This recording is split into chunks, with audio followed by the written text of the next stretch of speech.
গত 17 April West লন্ডনের ফিন্সলি রোডে হ্যামস্টেড স্পাইস রেস্টুরেন্টে Bangladesh Human Right commission Westminster and Kensington শাখার সভাপতি মাসুদুল ইসলাম রুহুলের উদ্যোগে এক সাধারণ সভা অনুষ্ঠিত হয়। উক্ত সভায় প্রধান অতিথি হিসাবে উপস্থিত ছিলেন হ্যারো রোডের বিশিষ্ট ইমাম আব্দুল মতিন তকি।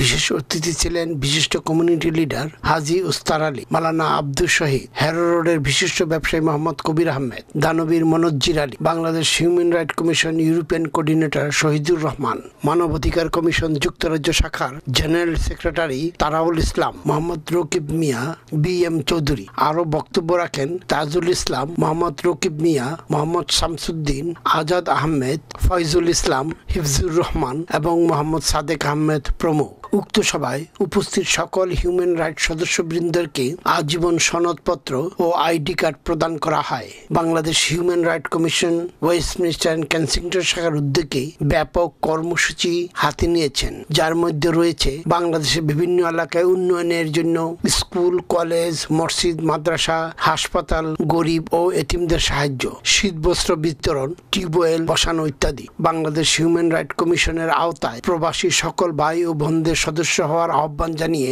মাসুদুল ইসলাম রুহুলের সমাপনীর বক্তব্যের মাধ্যমে সভার সমাপ্তি হয়। ফজলুল হক, surmaTV.net, লন্ডন।